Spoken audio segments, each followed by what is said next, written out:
오늘 주신 우리 하나님 말씀 구약 성경 여호수아서 3장 1절로 6절입니다. 구약 322페이지, 녹음 323페이지입니다.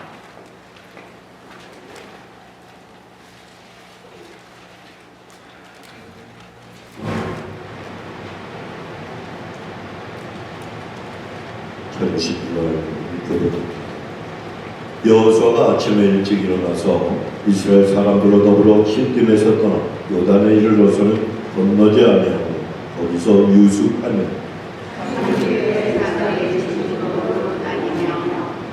백성에게 명하여 가는데 너희는 매일 사람 제사장들이 너희 하나님 여호와의 언약궤 낸 것을 보거든 너희 못을 떠나 그 뒤를 쫓으라.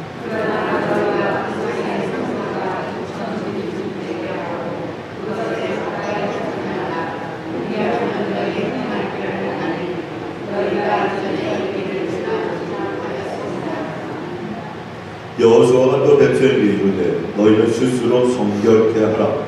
여호와께서 내일 너희 가운데 기사를 행하시리니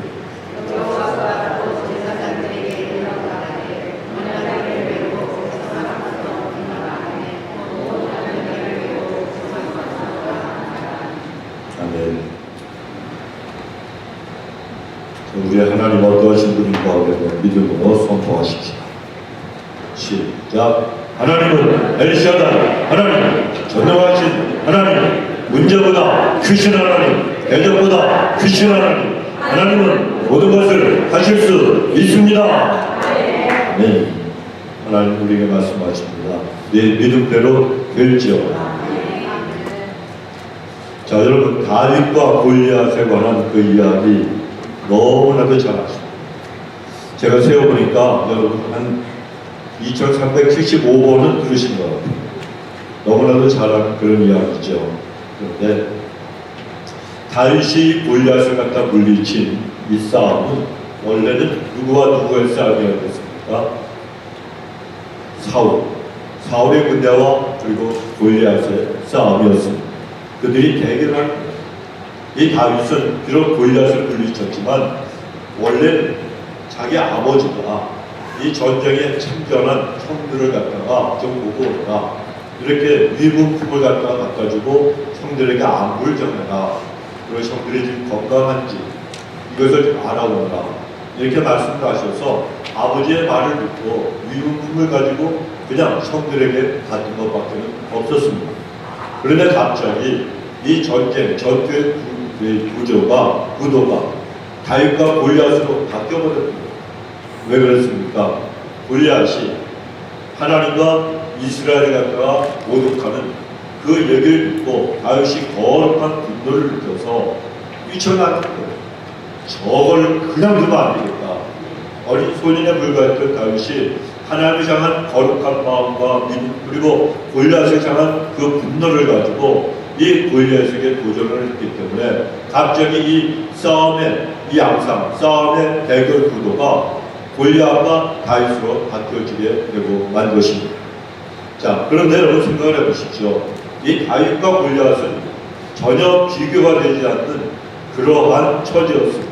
전투 기술이나 전투한 그 경험이나 아니면 갖고 있는 무기도 그렇고 체력도 그렇고 힘도 그렇고 그 무엇 하나 이 다윗은 골리앗과 비교해서 싸워서 이길 수 있는 그런 그 어떤 것이 하나도 없었다는 거예요. 그렇다고 이 골리앗보다 키가 컸습니까?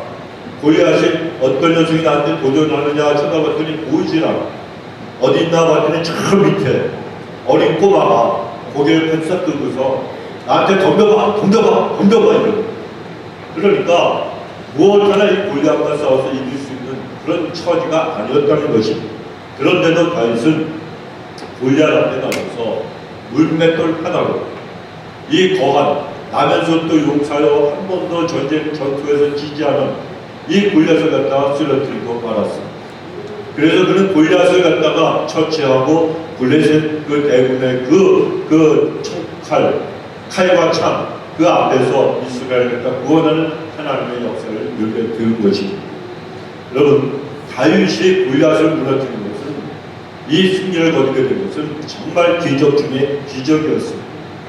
자, 그런데 우리가 여기서 한번 생각해 볼 것은 사울과 골리앗의 대결, 그리고 다윗과 골리앗의 이 대결에서 전혀 다른 점이 있더라는 겁니다. 다윗과 골리앗, 그리고 사울과 골리앗, 이 두 싸움, 두 대결에서 먼저 사울과 골리앗, 이들에게 있어서 중요한 것은 무기였고 전투 기술이었고 군사력이었습니다. 그런데 현대도 마찬가지예요. 이런 것들은 전쟁이나 전투의 승패를 가르는 아주 굉장히 중요한 요소가 되는 겁니다. 하지만 다윗과 골리앗의 이 구도는 전혀 달랐습니다. 전쟁을 수행하는 데 있어서 중요한 요소는 다윗에게 있었습니까? 없었습니까? 없었잖아요. 하나도 없었습니다. 그런데 다윗은 뜻밖의 무기를 갖다가 그 싸움에서 꺼내들었습니다. 무엇입니까? 여호와 하나님의 이름입니다. 전능하신 하나님, 모든 것의 주인이 되신 하나님, 전쟁의 승패를 가르치는 하나님, 사람이 죽고 사는 모든 문제를 가르치는 그 하나님의 이름을 그는 자신의 무기로 삼았다는 거예요. 그는 여호와 하나님의 이름을 무기로 삼고 전투에 임했고, 그 결과 우리가 아는 것처럼 골리앗을 쓰러뜨리고 블레셋을 물리칠 수가 있었습니다. 성도 여러분, 우리도 우리의 삶이라고 하는 이 전쟁터에서 여호와 하나님의 이름을 무기로 삼고 우리가 날마다 승리하며 나가는 백성들이 반드시 되어야 합니다. 그러면 다윗처럼 우리의 삶 앞에 다고 내 인생 앞에 다가와서 나를 괴롭히고 정말 골치 아프게 만들고 힘들게 하는 이 골리앗을 쓰러뜨리는 기적의 역사를 우리들은 누구라도 체험할 수가 있습니다. 왜냐하면 하나님은 살아계신 분이고 하나님은 다윗을 위해서 일하셨고 오늘날도 예수 그리스도의 십자가의 피값으로 사신 저와 여러분을 위해서 일하고 계시기 때문입니다. 그래 여러분, 우리는 기적이라고 하는 것은 오직 전능하신 하나님만이 하실 수 있다는 걸 우리는 알아야 됩니다. 하나님께서 우리에게 주신 하나님의 말씀, 이 성경을 보면 하나님께서 하나님의 백성들을 위해서 베풀어 주신 기적에 관한 이야기로 가득 차 있습니다. 처음부터 끝까지 전부 다 기적입니다. 전부 다 기적입니다. 중요한 것은 하나님께서는 성경의 이야기 속에만 계신 분이 아니고 오늘 이 시간에도 저와 여러분 우리의 모든 생애 가운데 우리의 삶 속에 개입하셔서 동일하게 우리에게 기적을 베풀어 주고 계신다는 사실이 중요합니다. 다윗의 기적이 중요한 게 아니고 나에게도 하나님이 기적을 베풀어 주신다는 거, 이게 중요하다는 거예요. 여러분, 그래서 오늘 우리가 읽은 성경 보면 이 기록된 여호수아서 3장에 보면 이스라엘 백성들이 요단강을 건너요. 이게 배 타고 걷는 것도 아니고 다리를 와서 걷는 것도 아니고 누가 나를 갖다가 데리고 간 것도 아니고 하나님의 기적으로 이스라엘 백성들은 그 강을 건넜습니다. 애굽의 노예 생활에서 이제 구원받았잖아요. 그래서 그 이스라엘 백성들이 40년 그 힘든 광야 생활을 마치고 그리고 모세의 후계자가 된 이 지도자 여호수아를 중심으로 가나안을 향해서 진군하고 있었습니다. 그런데 40년 광야 생활을 지나서 이제 약속의 땅 가나안을 향해서 들어가는데 그 앞에 요단이라고 하는 이 요단강이라고 하는 장애물이 크고 가로막고 있었습니다. 여러분, 우리 인생들에도 마찬가지 아닙니까? 인생을 살아가면서 내가 신앙을 가지고 그리고 믿음의 행진을 하다 보면 우리 앞에도 경제적인 그런 어려움, 물질적인 어려움이 다가온다는 거예요. 육신의 질병, 내 능력의 부족함, 아니면 주변에 아무도 나를 도와주는 사람이 없는 것 같은 우리가 극복해야 될 장애물들이 얼마나 많이 있는지 모릅니다. 이런 장애물들이 없는 사람이 누가 있습니까? 아무도 없습니다, 여러분. 여태까지 인생을 살아오시면서 여러분들은 젊으셔서 모르시겠지만 수없이 많은 그런 장애물을 갖다가 인생은 걸고 넘고 우리가 지금까지 온 거예요. 내가 건널 수 없으면 하나님이 우회시키시고 정말 내 앞에 있는 그 강과 바위와 그리고 험난한 그 절벽 같은 것들이 산이 아무리 높다 할지라도 하나님 우리를 들어서 지금까지 오게 주셨다는 거예요. 그런데 이런 장애물이 없는 인생은 한 사람도 없는데 오늘 본문의 이스라엘 백성들에게도 요단강이라고 하는 장애물이 그 앞을 가로막고 있었습니다. 그렇지만 하나님께서 그 그 요단강의 흐름을 갖다가 멈추게 하시고 강바닥을 마르게 하셔서 그 백성들로 하여금 그 마른 땅을 밟고 건너가게 하는 기적을 베풀어 주셨다는 거예요. 여러분 이제 원래 이 이스라엘 백성들이 가나안으로 가는 길은 여러 길이 있었습니다. 이 한 길만 있는 게 아니었습니다. 그런데 하나님께서는 요단강물이 가장 최고로 수위가 높은 이 범람한 그런 시기에 이스라엘 백성들을 요단강 쪽으로 인도하셨다는 거예요. 왜 그렇게 하셨겠어요? 그러나 하나님께서 우리를 인도하시는 것은 항상 하나님의 섭리가 있습니다. 그 섭리는 비록 요단강이 있든지 아니면 홍해가 있든지 아니면 높은 태산 같은 문제가 있든지 아니면 가시밭길이든지 하나님은 그 모든 섭리 가운데 역사하시는 것은 우리를 위해서 그 길로 인도하시는 거예요. 그걸 믿으시기 바랍니다. 내 앞에 내가 정말 죽고 싶은, 죽을 수밖에 없는 그런 험난한 문제가 가로막혀 있다 할지라도 하나님은 그 일을 통해서 역사하셔서 나에게 가장 좋은 걸 주시기 위해서 하나님은 그렇게 우리를 인도하시는 거예요. 하나님은 우리를 만드신 거예요. 만드신 거예요. 우리는 하루에도 내가 샤워할 때 머리카락이 몇 개 빠지는가 세어봐도 모르겠더라고요. 세어봐도 몰라요. 너희들은 내 일을 자랑하지 말라고 그랬어요. 우리는 여기 인생에 내 앞에 과연 어떤 일이 계속 펼쳐질지 아무도 모르는 거예요. 하나님은 다 알고 계시다. 여러분 한국에서 태어나신 분들, 저도 한국에서 태어났지만 내가 장차 미국 그것도 엘파소에서 살리라 10살 때부터 작정하고 기도하신 분 있으십니까? 없어요. 우리는 뜻하지 않게 갑작스럽게 하나님이 글로 보내셔서 이 땅에 와서 살게 됩니다. 그런데 여러분 인생에서 하나님은 우리의 모든 각 개개인에 대한 그런 섭리 가운데 우리가 다 인도하신다는 거예요. 자, 그런데 하나님이 왜 하필이면 요단강이라고 하는 장애물이 있는 곳으로 그걸 갖다 인도하셨겠는가? 이스라엘 백성들로 하여금 요단강을 건너게 하는 기적을 체험하게 하심으로 그들로 하여금 그 생각과 신앙생활을 바꾸도록 하는 목적이 있었기 때문이라는 거예요. 여러분 사람이 기적을 체험하면요 생각이 바뀌게 됩니다. 머릿속에서 그냥 관념적으로 그렇게 머릿속으로만 믿던 신앙생활도 체험적인 간증이 있는 그런 신앙생활로 바뀌게 되는 것입니다. 그저 그런 미지근한 신앙생활이 생명력인 역동적인 그런 신앙생활로 바뀌어지고 나만 생각하고 내 이기적인 신앙생활을 하는 그런 사람들이 이제는 다 버리고 하나님을 위해서 목숨을 걸고 십자가에 내가 못 박혀 죽으신 예수님만 사랑하면서 주님을 위해서 죽고 사는 그런 인생을 갖다가 주님께 보는 사람들이 될 수가 있다는 거예요. 이 땅의 것들이 다 그 땅에 있는 것들로 끝난다는 건 이 땅의 부귀영화로 인생이 끝난다고 한다면 예수님은 십자가에서 돌아가시지 않았을 거예요. 십자가에 매달리셨을 때 예수님은 12군단이나 거저는 저 천군 천사를 보내셔서 모든 로마인 그 제국 다 망하게 하고 그리고 자신을 못 박는 자들을 갖다가 없애버리고 자기가 다 핍박하고 침을 뱉고 때리고 억울하게 만들었던 바리새인들과 그 모든 사람들을 한 칼에 다 처단할 수가 있었어요. 그렇게 하셨을 거예요. 그런데 이 땅에 억울한 거, 이 땅에 속상한 거, 이 땅에 망하는 거, 이 땅에 고민하는 거 이건 아무것도 아니라는 걸 주님은 아셨기 때문에 진짜 천국에서 하나님 주시는 영광을 바라보면서 주님은 십자가에서 우리 위해서 피 흘려 돌아가신 거예요. 여러분 이 사실을 꼭 믿으시기 바랍니다. 이 땅에 있는 우리 인생은 가짜라는 겁니다. 짝퉁 인생이라는 거예요. 진짜 명품 신앙을 가지고 살아가는 사람들은 진짜 내 인생이 명품처럼 펼쳐지는 천국에서의 삶을 소원하고 소망하며 살아야 됩니다. 이 땅에 있는 것들은 아무것도 안 해요. 다 껍데기예요, 껍데기. 여러분 옷장에 옷을 갖다 넣어놓고 있으면 아무리 좋은 옷이라도요 어떤 때는 종이 먹는 수가 있잖아요. 니트 같은 거 니트 아시죠? 니트가 낙도의 동생이에요. 하여튼 그런 옷들, 모집으로 된 것들은 이 좋음이 참 거.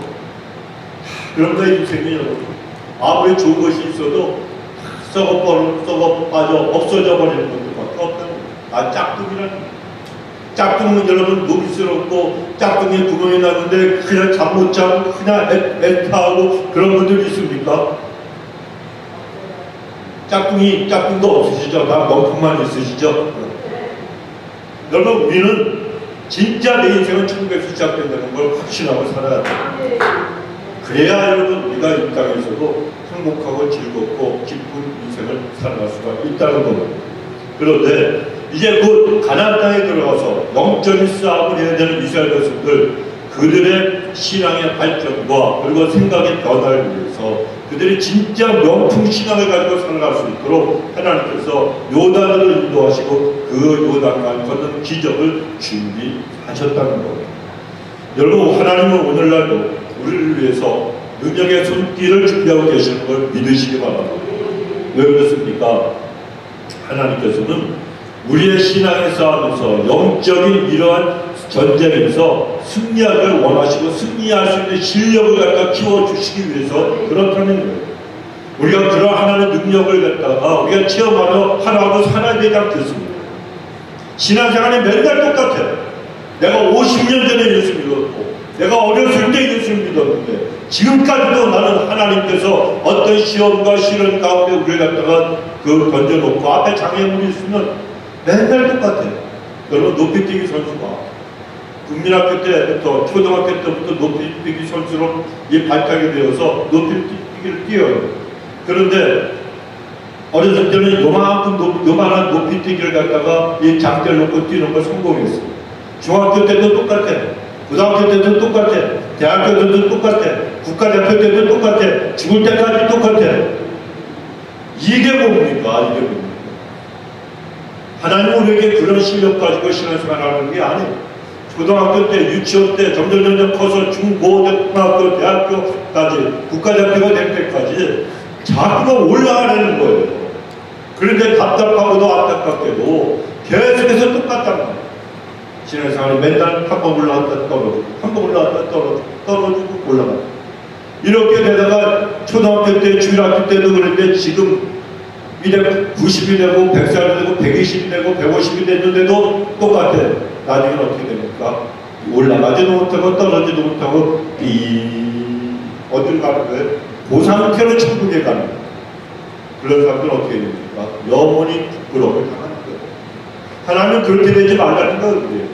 그래서 제발 하나님의 능력의 손길을 체험을 하고 하나님이 나를 도와주시는구나, 하나님과 인격적으로 만나서 하나님은 내 기도를 들으시는구나, 말씀대로 역사하시는구나, 내가 약속의 말씀을 붙들고 기도하고 간구하면 하나님의 기적은 오늘 나에게도 일어나는구나, 이걸 믿으라는 거예요. 그래서 어떤 문제가 와도 끄떡없이 주께서 나를 사랑하시는 믿음을 가지고 하나님 나를 위해서 역사하시고 내 앞에 있는 요단도 가르친다는 거, 그래서 하나님의 능력으로 나를 갖다 요단강을 건너게 하신다는 이 믿음을 가지고 살아갈 수 있도록 하기 위해서 하나님을 때로는 여러 가지 힘들고 어려운 상황 속으로 밀어넣으신다는 거예요. 우리가 여러분 그런 능력의 정도를 체험해야 되잖아요. 그런 사람이 되려고 오늘 본문에서 우리에게 하나님 말씀하시는 것이 있어요. 성결하게 되라는 거예요. 성결하게. 5절에 보면 여호수아가 또 백성에게 이르되 너희는 스스로 성결케 하라 말씀합니다.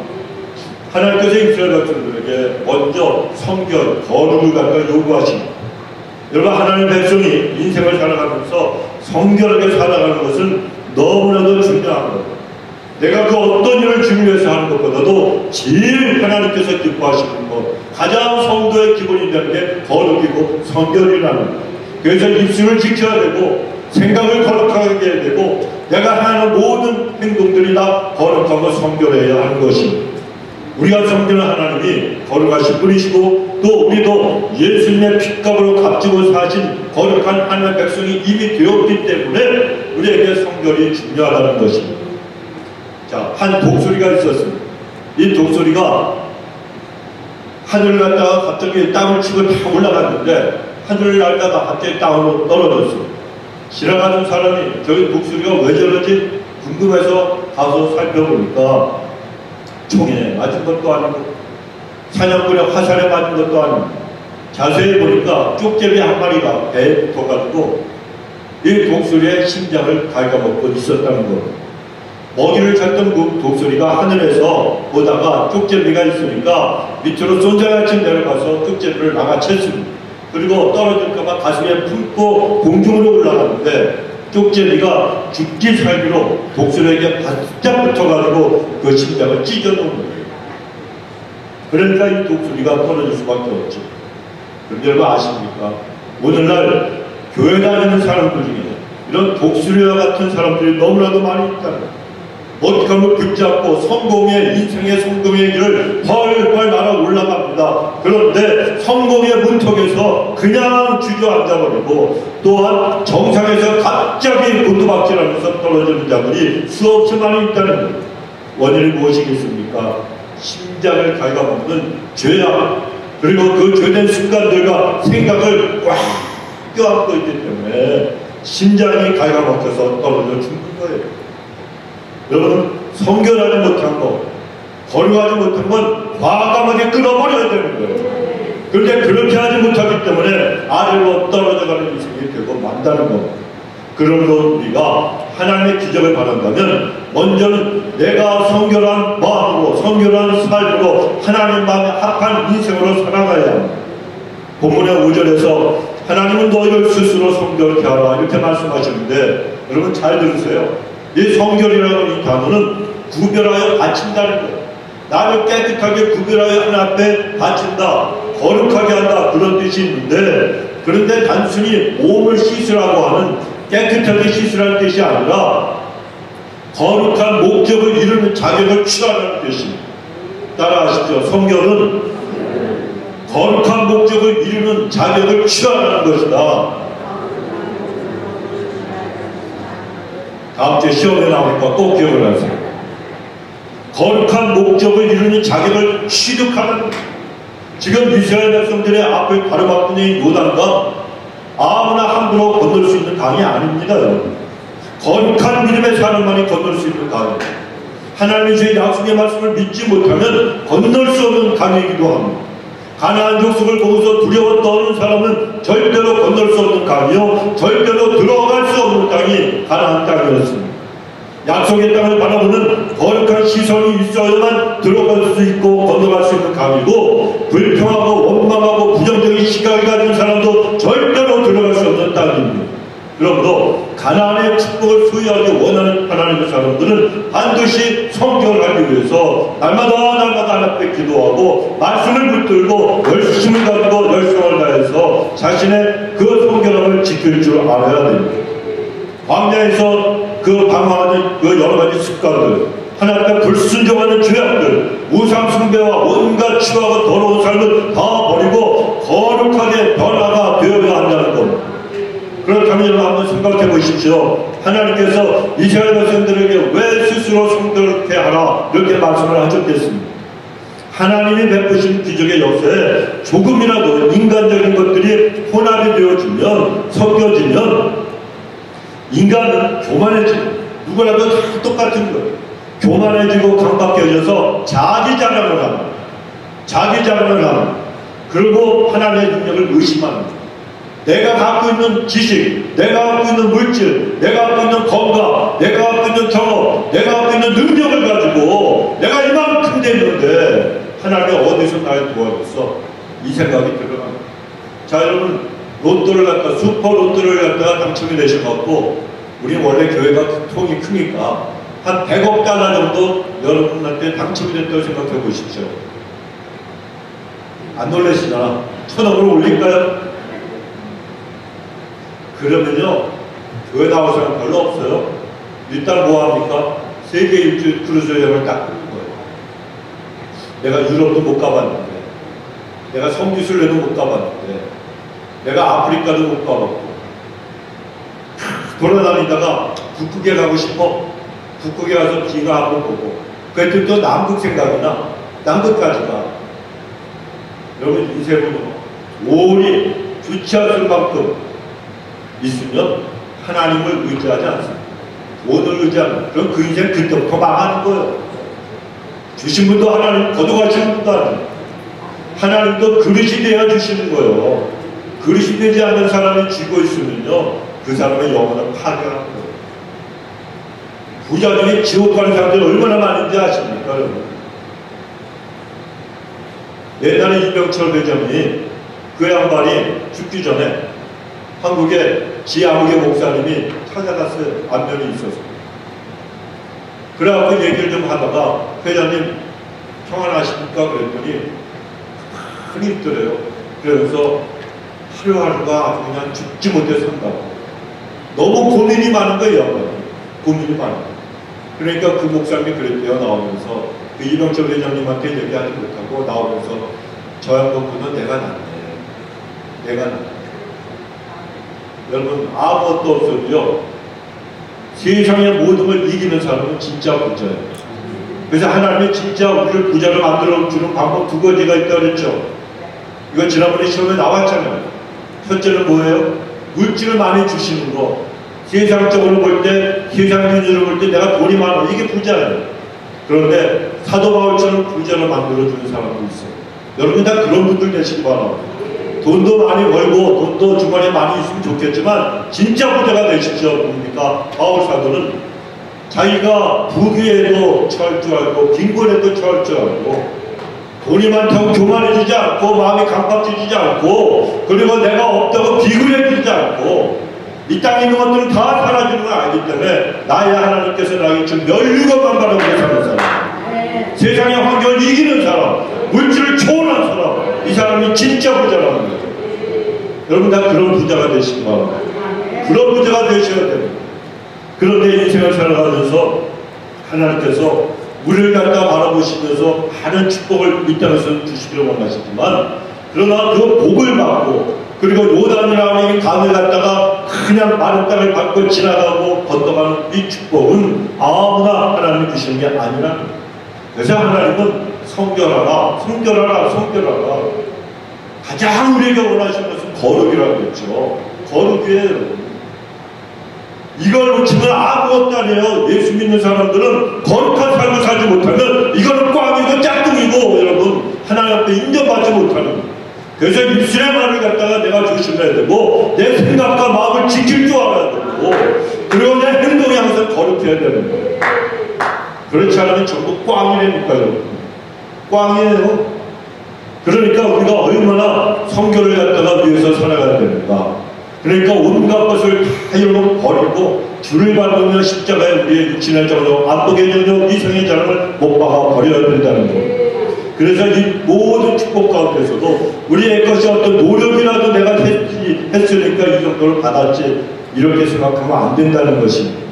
여러분 갈멜산에서 바알과 아스라엘 우상 850년과 대결해서 승리했던 엘리야 선지자 생각해 보십시오. 하나님께서는 그에게 불로답하시기 전에 제단의 번제물 위에 무엇을 갖다 부으라고요? 12통이나 되는 물을 갖다 부으라고 명령하셨습니다. 이게 이상한 얘기예요. 여러분 번제물 이거는요 그 재물 짐승을 갖다 가득 떠가지고 그리고 불에 태우는 겁니다. 그런데 거기에다가 물을 갖다 부으라고 하시. 아니 석유를 갖다 붓는다 그러든지 아니면은 휘발유 같은 거 이런 걸 갖다 부어야 되고 그래야지 불이 잘 타는데 물을 갖다 부으라고 그러시. 이건 도저히 우리 인간의 머리는 이해가 안 되고 상상조차도 되지 않는 그런 말씀입니다. 그런데 하나님이 그렇게 명령하신 것은 인간의 가능성을 전부 다 배제하라 그런 뜻이 있으시죠. 기적은 내가 해가는 거고 응답도 내가 하는 거고 축복 주는 것도 내가 하는 것이니까 인간의 어떤 조그만 가능성 네가 대학교 좋은 데 나왔어? 니네 집안이 좋아? 네가 머리가 좋아? 건강이 있어? 믿음이 좋아? 아니라는 거예요. 전부 다 하나님께서 이루신 거라는 거예요. 그래서 거기다가 물을 부으라. 불을 붙여야 되는데 물을 부으라고 하시는 거 아닙니까? 이건 인간의 생각에서 나온 말씀이 아니라는 것입니다. 그래 여러분 도저히 이해가 되지 않지만 하나님이 그렇게 명령하신 것은 인간의 가능성을 다 배제하라는 것입니다. 여러분 하나님의 불의 응답 그리고 기적의 역사는 석유 갖다가 붓는다고 가스 갖다가 붓는다고 그런 것 갖고 되는 것이 아니라는 것입니다. 여러분 우리의 구원이 누구의 은혜입니까? 전적인 하나님의 은혜입니다. 이거 여러분 믿으시잖아요. 구원이 있어서 우리가 하면 아무것도 없어요. 내가 교회 다녔기 때문에 내가 예수를 믿었기 때문에 내가 십자가를 붙들었기 때문에 새빨간 거짓말입니다. 모든 세상의 종교는 인간이 신을 찾고 우상을 찾는 종교지만 우리 기독교만은 하나님이 우리를 먼저 찾아오신 거예요. 이게 세상의 우상 종교들과 우리 기독교가 다른 거예요. 거기에서 우리 인간이 할 수 있는 건 아무것도 없다는 거예요. 십자가의 구원의 은혜, 이것은 하나님의 전적인 역사입니다. 그래서 하나님께서 베푸시는 기적과 응답의 역사도 마찬가지라는 것을 우리에게 알려주시는 겁니다. 그래서 하나님은 요단을 건너는 그 이유도 100% 하나님께 달려있으니까 인간의 공로를 자랑하지 말고 너희는 높아지려고 하지도 말고 그저 하나님 앞에 바싹 엎드려서 하나님만 바라고 하나님만의 도심만 구하고 하나님 앞에 성결하라고 말씀을 하신다는 겁니다. 여러분, 여러분의 삶을 가로막고 있는 요단이 갈라지기를 원하시면 그렇다면 바쁜 거 다 멈추고 세상 거 다 멈추고 지금까지 달려왔던 나의 삶을 돌아보고 진정으로 회개함으로 여러분 성결한 삶을 살겠습니다. 여러분 결단하시기 바랍니다. 기적은 그때 일어나는 거예요. 세상을 향했던 모든 것들 다 버리십시오. 여러분. 내가 아무리 세상에서 출세하고 성공하고 그래도 내가 하나님을 바라보고 구원받은 진짜 인생이 되지 않으면 그 영혼은 반드시 지옥에 갈 수밖에 없다는 거예요. 천국과 지옥 두 가지밖에 없어요. 갈 곳은 두 곳밖에 없어요. 근데 이걸 심각하게 여기지는 않는 거예요. 그러니까 하나님 앞에 이 땅에서 내가 잘 먹고 잘 사는 것도 중요하지만 이게 중요한 게 아니라는 거예요. 하나님 앞에 내가 갔을 때 하나님의 심판자 앞에서 너는 지옥행이야 너는 천국행이야 이 갈림길에서 우리가 어떤 말씀을 들을지는 아무도 모르는 나는 교회 다니는데 내가 목사인데요. 어떤 분이 얘기했죠. 지옥이 제일 많은 게 목사래요. 목사래요. 그러니까 또 누가 아멘 그럴 줄 알았어요. 할렐루야. 척하지 마십시오. 우리는 내가 신앙이 좋은 척 거룩한 척 해도 하나님은 다 보고 알고 계시다. 그저 겸손한 것밖에 없다는 하나님이 우리를 구원하셨고 나를 지옥에 보내고 천국에도 보내는 분은 우리 하나님 아버지밖에 안 계시다는. 그래서 여러분 우리는 하나님 앞에서 늘 성결하게 살기로 결단을 해야 됩니다. 본문에서 하나님은 기적을 베푸시기 전에 바로 이 하나님의 백성들에게 성결을 갖다가 원하셨습니다. 성결함이, 이 거룩함이 요단을 건너는 기적을 갖다 체험하는 것보다 먼저 앞서야 되고 가나안 정복보다도 앞서야 되고 기업으로 땅을 분배받는 것보다도 먼저 앞서야 했기 때문에 그렇게 말씀하십니다. 여러분 우리 성도님들도 스스로를 늘 물어보시고 주님의 보혈을 의지해서 회개하는 생활로 언제나 깨끗하고 정결한 그런 거룩한 삶을 살게 되시는 주님으로 축원합니다. 두 번째로 우리는 쫓아가야 돼요. 쫓아가야 돼요. 3절에 보면 백성에게 명하여 가라되 너희는 레위 사람 제사장들이 너희 하나님 여호와의 언약궤 내는 것을 보거든 너희 곳을 떠나 그들을 쫓으라. 여기에 그들을 쫓으라 이 원어의 뜻은 사람을 보지 말라는, 누굴 보지 말라? 사람을 보지 말고 사람을 따르지 말라는 거예요. 아무리 상황이 어렵고 힘들고 불리하더라도 사람을 의지하지 말라는 거예요. 누구를 의지하라? 하나님만 바라보라는 것이에요. 여러분 하나님의 사람은 무엇보다도 하나님의 말씀을 쫓아서 인생을 살아가는 사람들이 되어야 합니다. 자, 여러분 생각해 보십시오. 개가 한 마리 있고 귀신이 있습니다. 우리가 금요일날 귀신에 관한 그 영상을 봤죠. 못 보신 분들 참 나는 다른 목사님들은요 못 본 사람들은 못 봤으면 그만 그래요. 근데 저같이 좋은 목사는요 소개를 해드릴게요. 집에 가서 새롭게 하셔서 이렇게 치시고 유튜브에서 맨날 홍도에 울지 말라 이런 거나 보지 마시고 새롭게 하셔서 김선우라고 치세요. 누구? 김선우. 그러면 이 하던 이 타투이스트 젊은 그 직업을 갖고 있던 젊은 청년이 귀신을 보고 그 다음에 귀신으로 나타나시 하나님을 체험하고 완전히 바뀐 놀라운 그런 간증이 있습니다. 다음 주까지 보시고 독후감을 갖다가 저한테 제출해 주시기 바랍니다. 그런데 누구라고요? 1번 김일성, 2번 김정은, 3번 김선우. 누구? 김선우. 3번 치르면 안 돼요. 또 새롭게 하셔서 3번 이렇게 하면 안 돼요. 새롭게 하셔서 김선우. 자, 그런데 그 사람은 귀신의 행치를 봤어요. 그런데 자, 생각해 보십시오. 개와 그 귀신 중에 어떤 것이 그림으로 그리기가 더 쉽겠습니까? 그렇죠. 왜?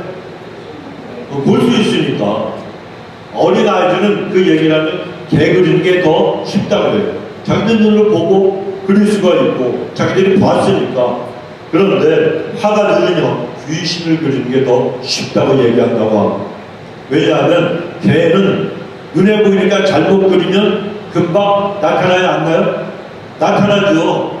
개를 그렸는데 개가 무슨 말같이 생겼어. 이건 그림을 갖다 잘못 그린 거란 말이야. 그런데 귀신은 어떠냐? 귀신은 화가가 자기 마음대로 그려도 아무렇지도 않아요. 괜찮아요. 왜? 누가 귀신 본 사람이 있어야지. 너는 그 귀신 그렇게 봤냐? 나는 이렇게 봤다. 이러면 그만이란 말이야. 추상화처럼 그려도 괜찮아요. 물론 귀신은 실기하는 존재입니다. 귀신은 있는 존재예요, 여러분. 귀신은 있지만, 그렇지만 물론 김선호 청년처럼 볼 수도 있습니다. 하지만 그런 경험을 한 사람은 별로 그렇게 많지가 않다. 흔하지가 않아요. 그래, 이 귀신과 개의 이야기는 우리에게 무엇을 얘기해 주는가 하면 진실과 거짓, 이것 중에서 우리가 거짓보다는 진실을 얘기하는 것이 더 어렵다는 거예요. 개는 눈앞에 보이는 진실이고 귀신은 눈에 안 보이는 거짓과 같다고 생각하면 거짓이 더 쉬운 거예요. 마음대로 그릴 수 있잖아요. 이렇게 그렸는데 그림이 달라. 귀신 같지가 않아. 야, 그거는 아프리카 귀신이고 내가 그린 건 한국 귀신이야. 잃어버리면 그만이란 말이야. 그런데 여러분, 개와 이 귀신 이야기는 진실보다 거짓을 갖다가 얘기하는 것이 더 쉽고 반대로 거짓말보다 진실을 갖다가 사람들 앞에 얘기하는 것이 더 어렵다는 뜻입니다. 거짓과 진실을 여러분 분별하는 것은요, 참 힘들고 어려워요. 이스라엘의 북왕국 왕이었던 그 가장 악한 왕 아합이라고 하는 자가 있었죠. 이 아합은 아람이라고 하는 그 나라의 군대가 차지하고 있던 길르앗 나무 땅을 갖다가 정복하고 싶은 야망이 있었습니다. 그런데 그에게는 언제나 자기를 위해서 하나님 말씀을 예언해 준다고 하는 그런 선지자들이 400명이 있었는데 그들은 한결같이 다 400명이 똑같이 아합에게 길한 것, 좋은 것, 이것만 말해주는 아첨꾼과 같은 그러한 선지자들이었습니다. 그래서 그 사람들은 길르앗 나무 땅을 갖다가 치면은 반드시 우리 이스라엘이 승리할 것이고 아합왕이 그 땅을 차지할 수 있을 겁니다. 승리를 예언했습니다. 그런데 아합에게는 또 다른 선지자 한 명이 있었습니다. 왕에게 흉한 그런 것일지라도 하나님 말씀만 받고 그 말씀만 전해주는 예언자 미가야 선지자였습니다. 그는 열왕기상 22장 23절에 보면 여호와께서 거짓말하는 영을 여기에 있는 왕의 모든 선지자들의 입에 넣으셨고 또 여호와께서 왕에 대하여 재앙을 말씀하셨나이다 라고 하나님의 말씀을 진실한 그 말씀을 갖다 전해줍니다. 이 400명의 이 거짓 선지자들이 다 승리를 말했는데 단 한 명만이 재앙, 바로 패배를 갖다가 말해 준 것입니다. 400명의 이 선지자들이 한 말이 전부 거짓말이었습니다. 하지만 단 한 명 미가야 선지자가 한 말만이 진실이었습니다. 그런데도 이 바보 같은 이 악한 왕, 이 아합은 거짓말하는 역을 알았다는 것입니다. 아첨하는 거짓말, 그것은 그에게 달콤하게 들렸지만 그 결과는 하나님 말씀대로 비참한 재앙밖에는 없었습니다. 그 전쟁에서 아합은 적군의 화살에 맞고 비참한 죽임을 당하고 맙니다. 성도 여러분, 우리는 무슨 일이 있어도 사람의 머리가 아니라 거짓이 아닌 하나님의 말씀만 쫓아가야 될 줄은 믿습니다. 오늘 본문에서도 하나님은 이스라엘 백성들에게 하나님의 말씀이 십계명이 들리는 언약궤를 쫓아가라고 말씀하셨습니다. 재작년 중간고사에 나온 거예요. 십계명 안에, 아니 법궤 안에 뭐가 들었다고요? 언약궤 안에? 첫 번째는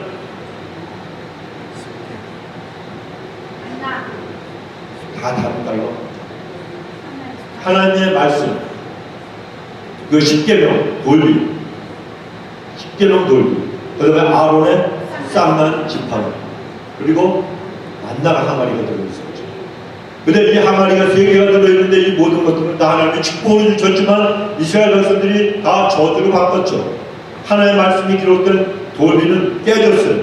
이스라엘 백성들이 하나님께서 하라는 하지 않고 하지 말라는 걸 했어요. 우상을 숭배했기 때문에 하나님께서 이 돌비를 주셨지만 모세가 거룩한 분노를 가지고 그 지킴을 집어 던져서 다시 또 하나님 만들어 주실 거 아니에요. 아론의 쌍난 지팡이 모세와 그리고 하나님께 대해서 원망하고 불평한 그 죄를 상징하는 것. 세 번째는 뭡니까? 만나. 얼마나 달콤한 이 과자 같은 꿀 섞은 과자 같은 이 만나. 우리 구경도 못했잖아요. 이걸 이 사람들은 먹고 얼마나 하나님의 은혜에 감사했습니까? 그런데 이제는 물린다고 질린다고 원망했어요. 그러니까 이 하나님이 주신 이 축복 덩어리들을 갖다가 전부 하나님의 심판의 대상으로 저주로 바꿔버리게 인간이라는.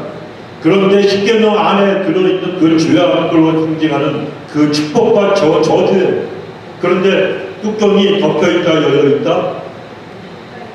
안 봐서 모르시겠어요? 뚜껑을 덮으셨잖아요. 그게 열려있으면 우리 다 죽었어요, 여러분. 다 세 가지를 우리 전부 다 범했잖아요. 저도 범하고 여러분도 범하고 우린 다 죽을 수밖에 없어요. 그런데 하나님 뚜껑을 덮으시고 그 위에 누가 있습니까? 하나님께서 구름 천사들 사이에 하나님이 좌정하시는 은혜의 보좌 속죄소라고 하는 것을 세우고 있었죠. 뚜껑 위에. 그래서 대속죄일 대제사장이 1년에 한 번 그 잡은 어린 양 그 피를 가지고 양푼에 담아가지고 와서 어디다 뿌려요? 그 속죄소에다가 뿌리는 언약궤에다 뿌리는 뭡니까? 예수님의 보혈로 우리의 죄를 씻어주시고 안 보시겠다는 거예요. 할렐루야. 그래서 저 같은 인간이 이렇게 여러분 앞에 설교할 수 있는 거고 여러분들이 하나님 전에 나와서 하나님을 찾는 거예요. 우리는 첫째도 은혜, 둘째도 은혜, 세 번째도 은혜, 영원히 은혜로 살아가는 사람들이 그래서 된 거예요. 그러니까 여러분 우리는 하나님 앞에 이 하나님의 임재를 상징하는 이 법궤를 갖다 하나님이 그냥 따라오라고 말씀하셨는데 여러분 이 언약궤를 증거궤라고 불러요. 증거궤. 그 이유가 뭐냐? 하나님이 함께 하신다는 증거고 또 하나님의 능력으로 못하실 일이 없다는 증거고 하나님께서 앞서서 우리를 인도하시는 증거가 바로 언약궤이기 때문에 증거궤라고 이렇게 부르시는 거예요. 그러므로 성도들은 오직 하나님만 바라보시고 하나님 말씀만 쫓아가시기 바랍니다. 세상의 변화와 환경의 변화에 너무 민감하게 반응하지 마십시오. 주위와 환경은 항상 변하게 되어 있습니다. 사람은 나를 항상 실망시키게 되어 있습니다. 그래서 여러분 모든 사람들이 어떻게 행동하든지 모든 환경이 어떻게 변하든지 우리는 나에게 능력 주시는 주님의 뒤만 쫓아가고 하나님 말씀만 붙들고 따라가는 되는 것입니다. 그러면 이스라엘 백성들을 위해서 하나님의 요단의 강을 갖다가 다 멈추게 하시고 물을 갖다가 막아놓으셔서 많은 땅을 그들이 정말 밟고서 가나안에 이르게 하신 것처럼 우리에게도 많은 땅을 열어주시고 우리도 여러분 놀라운 기적을 체험하게 될 줄로 믿습니다. 세 번째는 믿음으로 나가는 사람들이 되어야 돼요. 믿음으로 본문의 8절에 보니까 너는 언약궤를 맨 제사장들에게 내가 이르기를 너희가 요단 물가에 이르거든 요단에 들어서라고 이렇게 말씀합니다. 자, 이스라엘 백성들이 요단을 건널 때 먼저 강물이 딱 멈추고 나서 그리로 들어간 것이 아니라는 거예요. 하나님은 강물이 계속해서 흐르고 있었지만 그럼에도 불구하고 그냥 들어가래요. 요단강에 들어가라고 명령하십니다. 이걸 우리에게 뭐라고 말씀하신 걸로 적용하느냐? 이것은 먼저 우리에게 믿음을 보이라는 거예요. 하나님 앞에 환경이 그대로 있고 문제가 그대로 있고 요단강이 그냥 흐르고 있지만 먼저 너희는 나에게 믿음을 보이라는 거예요. 여러분 하나님의 기적을 체험하려면 내 눈에 아무것도 보이지 않고 귀에 들리지 않고 손에 잡히는 것이 없어도 먼저 우리는 믿음으로 나갈 줄 알아야 됩니다. 하나님이 네 인생 끝났다고 우리를 변화하시기 전까지는 우리 인생 끝난 게 아니에요. 여러분. 아무리 내 수지에 돈이 떨어지고 억울한 일이 있고 내가 엄청난 실수와 잘못을 저질러서 땅바닥에 내동댕이 인생이 됐다 할지라도 하나님이 너 끝이야 이렇게 말씀하지 않는 이상 우리의 인생은요 항상 일어나 앞으로 달려갈 수가 있는 거예요.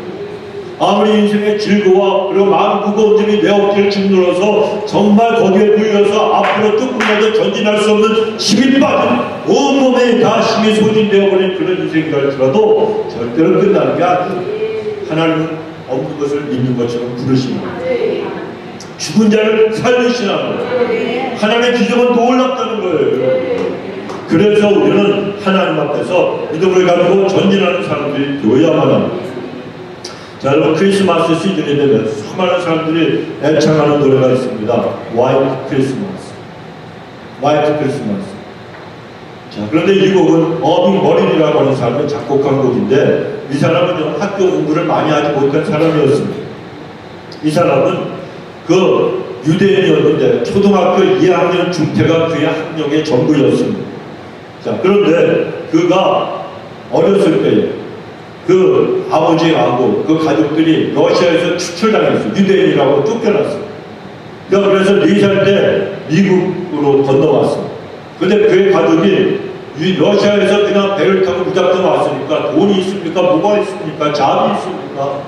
그래갖고 선창가에 다 쓰러져가는 방에서 몇 식구들이 함께 살았습니다. 가난 때문에 학교 가서 공부를 많이 못했죠. 그러나 낙심하지 않았다는 이 어빙이라는 사람은 자기가 음악에 재능이 있다는 사실을 점점 커가면서 알았습니다. 그래서 나는 훌륭한 작곡가가 될 것이라는 이 꿈과 소망을 가지고 그 음악 공부에 혼자 독학을 한 거예요. 작곡에 힘을 쏟았습니다. 그러다 어느 날 길을 가다가 앞을 보지 못하는 한 소경이 있는데 이 사람의 손을 잡고 길을 건너주었어요. 자, 그런데 그 소경이 계속해서 콧노래로 흥얼거리면서 노래를 부르는데 그 콧노래가 너무 인상적이었어요. 그래서 집에 돌아오자마자 그 즉시 그 소경이 흥얼대던 그 가락을 떠올리면서 만든 곡이 바로 화이트 크리스마스라는 거예요. 이 노래가 전파를 탔어요. 세계에 알려졌습니다. 그러니까 이 어빙 버린의 인기가 하늘 높은지 모르고 치솟았어요. 급기야는 나중에는 그 뉴욕의 유명한 브로드웨이에서 공연하는 작품까지도 그 사람이 쓰게 되는 그런 행운을 얻게 되었습니다. 당연히 유명해지니까 많은 돈을 벌었죠. 그리고 돈이 많아지고 형편이 나아지니까 작곡에 대한 열정이 식어져 버리고 말았습니다. 그러다가 결국에 1929년 미국의 경제 대공황이 터지니까 모든 돈이 다 시집조가게 되었습니다. 빈털터리가 되고 말았습니다. 하루아침에 모든 걸 잃어버린 이 어빙 버린은 자기의 삶을 되돌아보면서 내가 하나님 앞에 하나님 갖다 떠나서 하나님을 찬양하지 못하고 내가 정말 돈만 보고 세상의 부귀 영화 이 연락을 누리며 살았구나. 그러면서 하나님께 회개했습니다.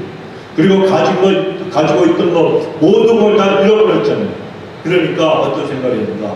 그러면 내가 이제는 내가 그렇게 좋아하는 작곡만 열심히 할 수 있지 않는가? 하나님은 회개한 나를 반드시 다시 일으켜 세워주실 것이다. 이런 믿음을 가지고 그때부터 다시 작곡에 전념을 했는데 그때부터 쓴 곡 중에 아주 유명해진 히트곡들이 무려 800여 곡에 이릅니다. 그 중에 유명한 곡이 우리가 너무나도 잘 아는 곡이 하나 있습니다. 하나님 미국을 축복하소서. God bless America. 이걸 그가 작곡을 한 겁니다. 사랑하는 성도들, 이 어빙 버린이라고 하는 이 사람이 경제공황 가운데서 모든 걸 다 잃어버렸지만 그 인생을 포기하지 않고 나중에 성공할 수 있었던 비결은 무엇입니까? 그것은 위기를 하나님께로 나가는 기회로 삼고 믿음으로 하나님께 나갔기 때문이라고. 그것이 인생 성공의 비결이었습니다. 여러분, 우리 하나님은 우리에게도 믿음을 가지고 앞으로 전진해 나가라고 말씀하십니다. 여러분, 네가 하나님을 믿느냐? 하나님께서 선한 것을 갚아주시고 한명과의 선을 이루신 것을 믿는 믿음이 너에게 있느냐? 그렇다면 그 믿음을 가지고 그냥 주저앉아 탄식하고 울지 말고 앞으로 일어나 나가라고 우리에게 말씀하고 계시는 겁니다. 오늘 본문 8절에도 보면 하나님이 이스라엘 백성들에게 강물이 흐르고 있는 요단강에 먼저 들어가라고 말씀합니다. 무엇을 요구하십니까? 우리에게 요구하시는 것은 믿음이에요. 믿음을 실천하고 살라는 거예요. 여러분, 인간이 그토록 추구하는 과학이라는 것, 이것이 눈으로 보고 확인하고 그래서 믿는 것이라고 하면 하나님을 믿고 신뢰하고 의지하는 신앙이라고 하는 것은 눈으로 보고 믿는 것이 아니라는 거예요. 먼저 믿고 그 다음에 보는 겁니다. 강물이 멈추는 것을 보고 들어가는 건 믿음이 없는 사람들 다 해요. 이거 믿음이 아니에요. 주변의 상황은 물이 흐르고 넘쳐서 지금 들어갈 수 있는 형편이 아니지만 믿음은 우리로 하여금 그리로 들어갈 수 있도록 만들어 줍니다. 그리고 우리가 믿음으로 나가면 반드시 그 강은 갈라지고 길이 열려지게 되고 있다는 거예요. 그리고 오늘 본문에서도 언약궤를 맨 이 제사장들이 요단에 발을 딱 딛고 요단강에 들어서자마자 강물이 멈추며 갈라졌죠. 언약궤를 맨 제사장들의 발이 강물에 닿자마자 이 요단이 놀라운 기적의 역사가 일어나게 된 것입니다. 하나님의 말씀을 믿고 모든 것을 하나님께 맡긴 믿음의 행동이 기적을 불러일으키는 겁니다. 이처럼 믿음은 하나님께 모든 걸 맡기는 거예요. 하나님께 모든 것을 거는 겁니다. 그러니까 올인이라고 그랬잖아요. 하나님께 올인하는 것이 믿음이라는 거예요. 우리가 하나님께 모든 걸 걸고 믿음으로 나가면 기적을 체험할 수가 있는 거예요. 우리가 살아가고 있는 이 시대는 여러분 정말 힘들고 어렵고 혼란하고 어두운 시대예요.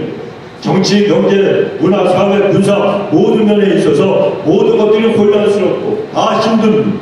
이럴 때일수록 우리에게는 우리를 도와주시는 하나님의 기적의 능력의 속견이 필요하다는 것입니다. 우리 앞에 흐르는 장애물, 이 요단의 문제들이 해결되어질 기적이 우리에게는 여러분 있어야 되지 않겠습니까? 그러므로 우리 성도님들, 오늘 하나님이 우리에게 그 지혜를 알려주시는 거예요. 하나님 앞에 부끄러움이 없도록 성결하게 힘쓰시기 바랍니다. 그리고 하나님의 말씀만을 쫓아가시기 바랍니다. 그리고 믿음으로 나가는 분들이 되셔서 하나님의 기적을 체험하는 이 어렵고 힘든 시대에 혼자 생각만 발버둥치며 살지 마시고 하나님의 기적을 체험하는 그런 복된 성도님 다 되시길 예수님의 이름으로 축원합니다. 기도하십시오.